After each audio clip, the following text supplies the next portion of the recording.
प्राकृतिक खेती करने वाले प्रमोद जी के पास 10 एकड़ जमीन है, जिसमें वो तिलहन खाद्यान्न फसलों के अलावा शहद का भी उत्पादन करते हैं। उनके खेत में लगी सरसों और गेहूं की फसल उनकी सूझबूझ की गवाही देता है।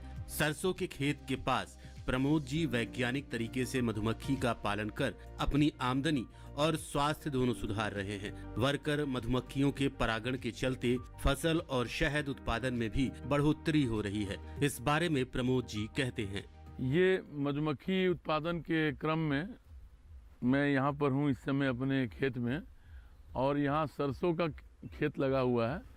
तो सरसों का जो मधु होता है सबसे बढ़िया होता है। तो इसमें आवश्यकता होती है कि खेत के पास होना चाहिए और गांव से बाहर होना चाहिए। तो उसको सोचते हुए इसको बाहर में लगाया गया है और खेत के पास है। तो इसमें मधुमक्खियाँ उड़ती हैं, इनके जो वर्कर होते हैं, जो कार्यकर्ता होते हैं, ये उड़ती हैं और खेत में जाती हैं और दिन भर वो सरसों जितना है 3 किलोमीटर के रेंज में सरसों के पराग को, नेक्टर को और रस को और पालन को लाती हैं। लाने के बाद जो है इसमें अंदर, तो ये जो नीचे वाला बॉक्स है, 2 भाग हैं इसके। ये वैज्ञानिक तरीके से हमने बॉक्स तैयार किया है, यही तरीका होना चाहिए। तो इसमें क्या है कि नीचे वाला ब्रूड बॉक्स कहलाता है, जिसमें मधुमक्खी रहती है, रानी रहती है, उसके सिपाही रहते हैं, नर मादा रहते हैं, नर भी रहता है। और ऊपर में लगाया गया है एक थर्मोकॉल का बॉक्स। तो उसमें जो है केवल मधुमक्खियाँ शहद बनाती हैं। तो इससे फ़ायदा क्या होता है कि जब हम शहद लेना होता है तो हम नीचे डिस्टर्ब नहीं करते हैं, क्योंकि जो नीचे अगर डिस्टर्ब कर देंगे तो ये मधुमक्खियाँ समाप्त हो जाएंगी। तो पहले यहाँ किसान जो है मैं देखता था वही नीचे वाला करते थे, ऊपर वाला नहीं जानते थे। तो मैं इसको वैज्ञानिक विधि से लाया कि इसको बोलते हैं सुपर बॉक्स। तो ये सुपर बॉक्स जो है हनी बॉक्स, ये दोनों कहलाता है। अब इसको हम निकाल रहे हैं। तो सबसे पहले ये दबा देते हैं ताकि कोई ये उसके ऊपर एक ये बॉक्स है, एक लेयर ये निकालो। उसके बाद ये थर्मोकॉल का कवर है। ये बोरा इसलिए रखते हैं कि शाम को रात में ठंडा ज़्यादा पड़ता है, तो 2-3 बोरा रखते हैं।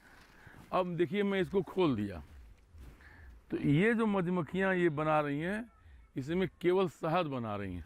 और नीचे बहुत कम से कम 15,000 20,000 मधुमक्खियाँ नीचे में हैं। वो डिस्टर्ब नहीं हो रहा उनको, जो एकदम पक जाती हैं वो ऊपर आती हैं। और ये अपना अब ये तैयार है। अब इसको हमको करना क्या है कि ब्रश से झाड़ देना है इसी में, और इसको निकाल लेना है। निकालने के बाद डब्बे में करके वो अंदर में जो है हमारा मधुमक्खी रस निकालने वाली मशीन है, वहाँ ले जाएंगे और एक में से कम 4 बोतल भर जाएगा। 1 किलो आराम से, 2-2 किलो भी भर जाएगा।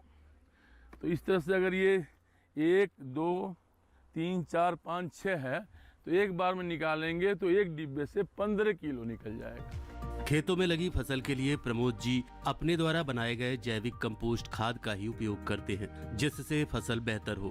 प्राकृतिक रूप से काला नमक धान की खेती करने, मधुमक्खी पालन करने और किसानों को इसके प्रति जागरूक करने के लिए प्रमोद जी स्वयं बताते हैं, मधुमक्खी पालन, केचुआ पालन, पत्ती खाद उत्पादन, काला नमक धान उत्पादन, करीब 24-25 उत्पाद हम जो है पैदा कर रहे हैं विभिन्न विभागों के सहयोग से। जैसे कृषि विभाग हुआ, आपका उद्यान विभाग हुआ, कृषि विज्ञान केंद्र, इनके सहयोग से प्रयासों के साथ मैं उनके साथ वो जो उत्साहवर्धन कर रहे हैं पूरे उत्तर प्रदेश के किसानों का, मैं उनका धन्यवाद देता हूँ। प्राकृतिक और जैविक खेती से उत्पादित प्रोडक्ट्स को बाजार में पहुंचाने में प्रमोद जी के बेटे नीरज काफी मदद करते हैं। इसके लिए नीरज ने जॉब की ओर न जाकर पिताजी का सहयोग करने का निश्चय किया और ऑनलाइन के माध्यम से उत्पादों की बिक्री कर काम को आगे बढ़ा रहे हैं। इस बारे में नीरज कहते हैं, जो ऑर्गेनिक खेती हमारे खेतों में होती है, जैसे काला नमक चावल, इन सब को पूरे भारत में अमेज़न के थ्रू मैंने बेचने में, सेल करने में मदद की। मैं तमाम यूथ लोगों को ये बताना चाहता हूँ कि वो जॉब के अलावा भी कृषि में ऑनलाइन मार्केटिंग के माध्यम से अपना कार्य को आगे बढ़ा सकते हैं। मिश्रित खेती से खेत की उर्वरा शक्ति में बढ़ोतरी होती है।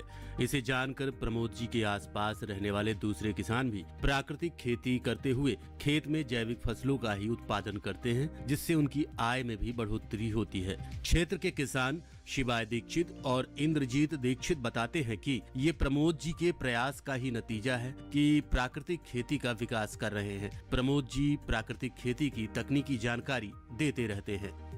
जैसे कि यहाँ खेती का काम होता है और प्रमोद जी के माध्यम से तरह तरह की तकनीकी लगाई जा रही है। उसकी वजह से तमाम सारे वैज्ञानिक आते हैं, यहाँ लोगों को आने का अवसर मिलता है और उनसे हम लोगों को बहुत सीख मिलती है। तरह तरह की तकनीक के बारे में जानकारी मिलती है। काफ़ी सालों से चल रहा है प्रमोद जी का प्रयास। प्रमोद दीक्षित के साथ मिल के यहाँ, चूँकि प्रमोद दीक्षित जी वैज्ञानिक लोगों